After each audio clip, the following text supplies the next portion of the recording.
So for this problem, to evaluate the integral using this trigonometric substitution, so from this given, since this 9x squared, so this is equal to 3x, then to the power 2, because 3 to the power 2, that's 9, then plus 4, this is 2 to the power 2.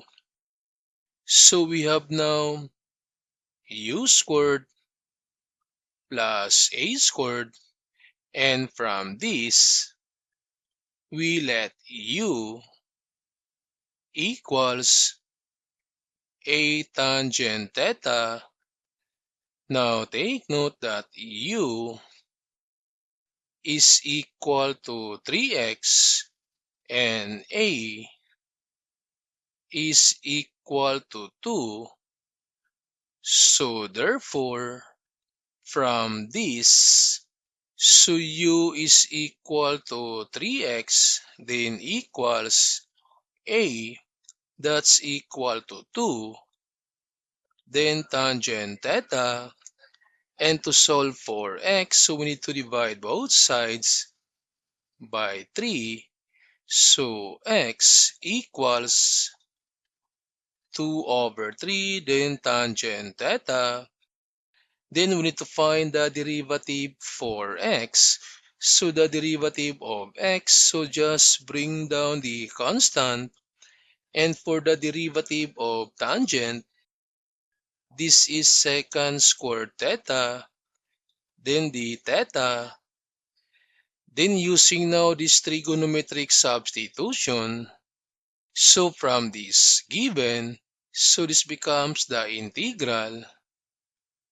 So for dx, since dx is equal to 2 over 3, then we have secant squared theta, d theta, then over x.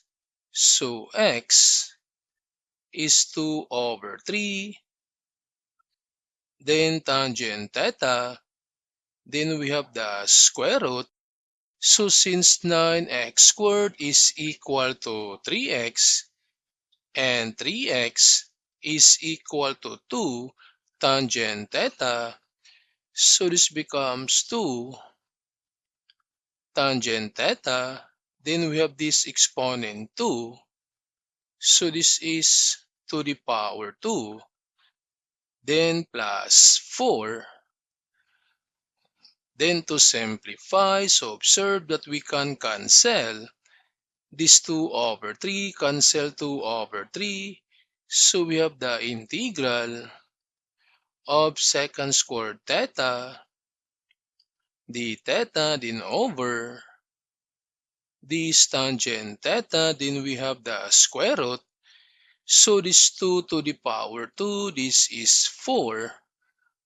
Then tangent squared theta, then plus 4. Then this becomes the integral of secant squared theta, d theta, then over this tangent theta, then we have the square root. So take note that we can factor out this 4. So we need to put this 4 outside.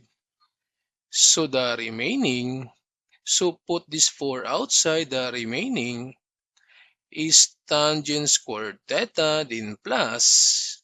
So this 4 divided by 4, this is 1. Then to simplify, so we have the integral of secant squared theta, d theta, then over. Then the square root of 4, this one is 2. Then tangent theta, then times the square root. So observe, tangent squared theta plus 1, and that is equal to secant squared. So the square root of secant squared theta, then we have the integral of secant squared theta, d theta, then over So this is 2, then tangent theta. And for the square root of secant squared, so we can cancel now the radical. So this is equal to secant theta, or this is 1/2. So we put the constant outside in the integral. So since we can cancel the secant and cancel 1 second, so we have now secant theta d theta then over this tangent theta. Then we can use now the identity. So this is 1/2 in the integral. So since secant theta over tangent theta, this is equal to cosecant theta. So therefore, this becomes the integral of cosecant theta, then the theta. Then to evaluate now the integral for this cosecant, so this is 1/2 then times, since the integral of cosecant, this is negative ln, then the absolute value of cosecant theta then plus cotangent theta then plus c, or this is equal to negative 1/2 then ln the absolute value of cosecant theta then plus this cotangent theta plus c. Then this time we need to find the values for this cosecant theta and cotangent theta. Now take note from this, 3x equals to tangent theta. So from 3x equals to tangent theta, so we can solve for tangent theta, divide both sides by 2. So therefore, this tangent theta is equal to 3x over 2. Then from a trigonometric function, tangent is equal to the opposite over the adjacent. So if this is the right triangle, then this one is the angle theta. So again, tangent is opposite over the adjacent.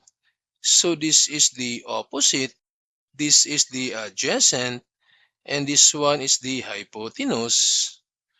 So therefore, the value for the opposite, that's this one, is equal to 3x, and for the adjacent, this is equal to 2.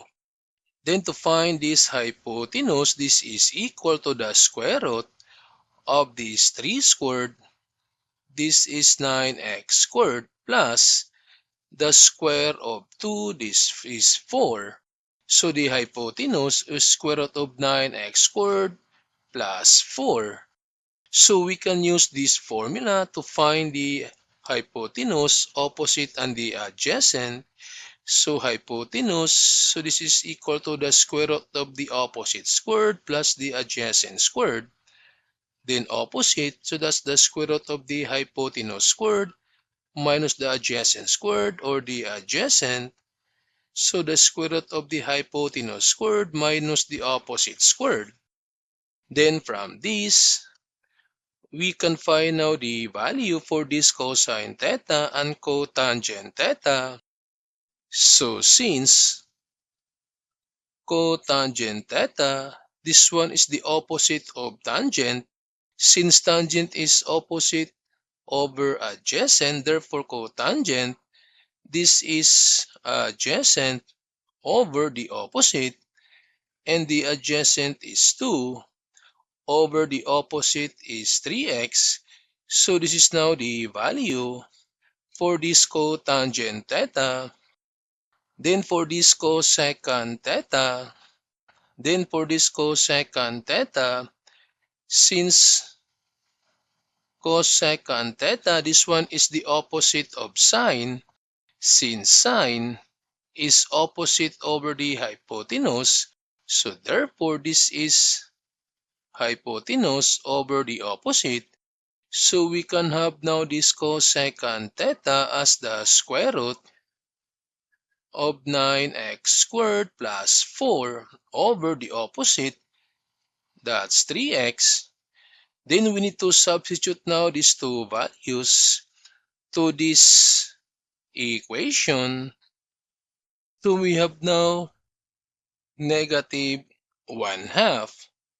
Then ln, the absolute value of cosecant is equal to the square root of 9x squared plus 4 then over 3x then plus, for this cotangent and cotangent, that's 2 over 3x then plus c. So since the same denominator, so we can write this one as negative 1 over 2 then ln, the absolute value of the square root of 9x squared plus 4 then plus 2 then all over 3x then plus c. So this is now the integral for this given.